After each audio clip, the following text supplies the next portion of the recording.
Hey, what's up, everybody? It's BDF44 coming at you with another video, and I think I have a pretty good topic here on my heart. So since everything is race related and everything is about what isn't working, and what is working, and how we need to do this to change that, I think there's a conversation that my ex-girlfriend and I kind of stumbled on that seems to make a whole lot of sense to make a video for. So BDF44 here. This is what we're talking about. As a black man, I happen to find myself attracted to all different types of women, different races, shapes, etc. Okay? All different types. I like black women too, 100%. So I'm not gonna do my ex-girlfriend was black, I have black friends bullcrap. I'm not gonna do that. Just understand that I love black women. I have some in my past to solidify that truth. I am not against being with black women in any way, whether it be friendship, relationship, marriage, or otherwise. If the right black woman comes my way, I'm happy to see where it goes. Same can be said for other race women as well. I'm not wired to only like black women because I'm a black man. I personally just not wired that way. And I understand that there's a great facet of our race, females particularly, who shun African American men for not wanting to date inside of their race exclusively. And there's a lot of conversations, intelligent, thoughtful conversations that have been had about this topic that pertain to carrying forth the legacy of other people's races in terms of marrying into somebody else's family and then carrying them as your own and doing away with the black side of your family. There's intelligent conversations have been said about that. Intelligent conversations have been had about why a black man may decide to do something like that. And one of the things that came to mind for me in this conversation that I just had was how I feel as a black man, understanding that the stigma of my race and the stereotype of my race is alpha sexual entity. We are allegedly at the top of the food chain as it pertains to sexual physicality and everything that comes with it. If we don't live up to those standards, we find ourselves being shunned by women of all colors, right? White woman will call you this, black woman will call you this. So there's no distinctive separation between not living up to that standard and how you will be treated. But it hurts more when it comes from black women, to me. And I don't speak for no other men. I'll just tell you my perspective as myself. It hurts more if a black woman says you don't live up to her standards and she calls you out for not being the right type of man versus some other race woman doing that shit. I don't know why I see it that way, but that's how I feel. And I believe others probably find themselves distancing themselves from that energy. And I think some of the cases where African American males who support African American agendas go away or look elsewhere because maybe some of that is going on. Some variation of that is in their mind.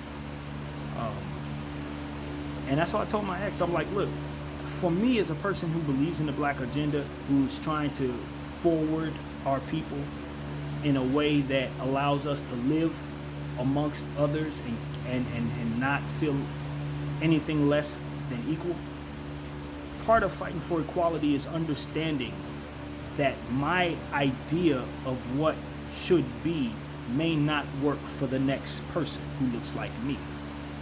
So if the next brother wants to fight so that he can lay down with a white lady, that's his business. It don't have to work for me. Or if he wants to lay down with a black woman and that's all he rolls with, that's all he rolls with, that's his only preference, that's his business. That does not move me. I want the freedom to be able to make that decision without the stigmas of being seen as anything other than somebody who found somebody for him.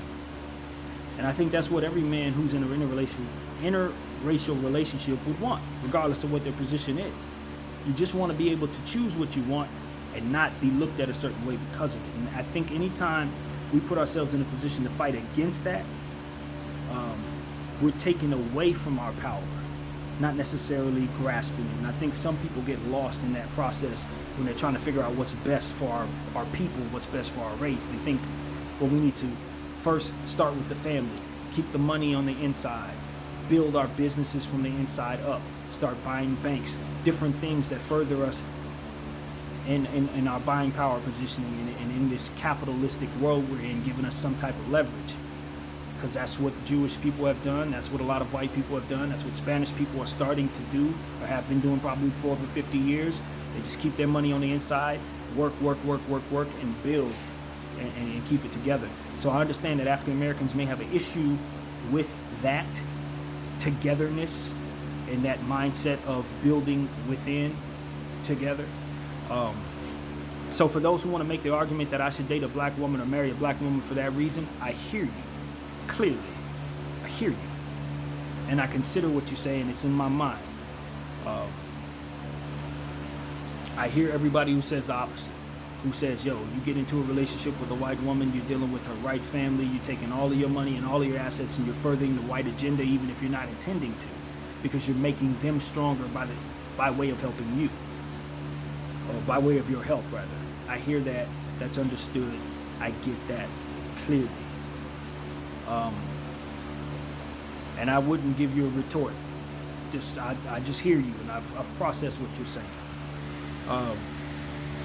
Where I go with that is to say I'm not going to force myself, and I don't think anyone should force themselves to being with somebody for the wrong reasons. Whether it be me chasing a Caucasian lady because of some off-brand stigma that they are trophy wives and that I'm more prestigious for having a white woman on my arm. I think that is something that a lot of African Americans are conditioned to feel and believe based on obvious stuff that is going on in this country, and the pressure for us to not go toward white women in the past. Emmett Till's murder and things of that nature have made it so that they are a hot commodity for a lot of African Americans who are trying to establish themselves in a world that doesn't view them as fully human. Okay, having a white woman can help with that in a lot of guys' minds. Your business, bro. I don't subscribe to that. If I were to date a white woman, it wouldn't be for that reason at all. So there are things in this conversation that need to be said, that I'm not in a position to intellectually provide insight. I don't have the knowledge. I can't tell you what happens when you are in a relationship and you have a child that's biracial and now you got to answer certain questions in a time like this. I don't know nothing about that. All I can really speak to is just how it is when you're dating and the stigmas that come along with trying to be a part of an interracial situation, or when you're dating and then having to deal with the stigma coming from your own people about who you should be dating and how you should go about that. So we still have a lot of issues to work through on our own, African Americans. We ask for equality and acceptance, but not often are we open to extending that equality and acceptance to people that live lifestyles that we don't agree with. And the fact that we don't agree with certain lifestyles speaks to the conditioning or the environment that was created by oppressive minds.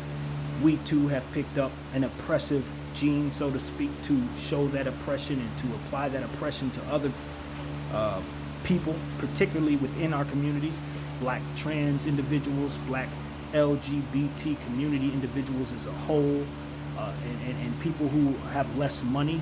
We have a serious classism issue within our community, and an ableism is something that I've heard about, people who are able to, and shunning individuals for not being able to. Those are issues that we're going to have to deal with and have to address as people, as a people. We are extremely homophobic. And I don't think homophobia and racism are too far apart. I think they are kin. I think the hatred are kin with one another. I do not think it's the same fight. I do not believe that it's along the same lines in terms of the energy and the intensity of these two things. But they are kin, and we need to see the similarities when we apply thought to what is happening to us as African Americans from white supremacy versus what we are doing to our very own.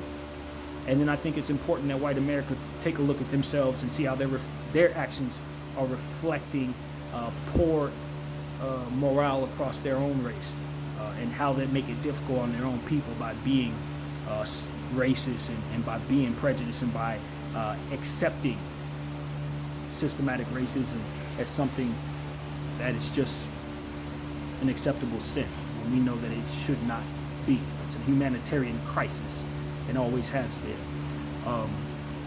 Not to get too far away from the point, but I needed to throw that in there as well. So seeing the parallels between all these different ways of treating human beings, and being able to see the decency as it pertains to applying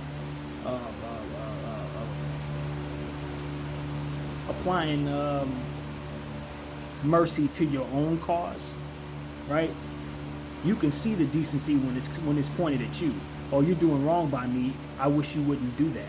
But when you point that same energy at someone else from within, when you have these things built up in your mind and your spirit, and you point them at somebody else, a lot of times it's very difficult to see the wrongdoing within your own actions. And that's what white supremacy has taught me. And listening to people who have that mindset has taught me that a lot of times when you apply that and when you feel that way, it blinds you to the very own indecency of your own nature. It blinds you to see that you could be the bad guy, because you have justified in your mind that gay is bad, that being broke is something to stay away from, so we're going to be classist against those individuals because they're poor and they're dirty. It doesn't help you at all in seeing you inflicting that pain upon others. So it's important that we take a look at ourselves when considering the injustices done against us, to make damn sure that we're not reinforcing hatred upon other disenfranchised groups in that same breath. And I don't think we do a whole lot of that from my eyesight. We don't do enough accountability holding within our own groups. And a lot of people outside of our race will tell us to hold ourselves accountable for the environmental issues that we didn't cause, putting ourselves in these situations where these things were set up for us to destroy and be frustrated enough to do so. Those are not our fault, but we do have faults, and we need to identify them, acknowledge them, and change, just like we're asking they to do. If you're not strong enough to do it, do not expect anybody else to be strong enough to do it. That's the first thing I'll say. If you're not strong enough to look at yourself in the mirror and say, you know what, I did something I shouldn't have did, and I got to hold myself accountable for it and face the fire for it, please don't think it's going to be very easy for them to do it. Again, when we're self-absorbed and we're looking at things only as a receiving end type of thing, where I'm getting everything and this is bad and I feel so bad and where's the humanity, and then you turn around and do it to somebody else and don't even consider the fact that you're just as bad as that thing you're mad at, guess what you've become? The very thing that you're mad at. So be very careful about that as you move around in this world. Anyway, so I'm single. I don't have any girlfriends. The last woman that I dated was black. The one before that was black. The one before that was black.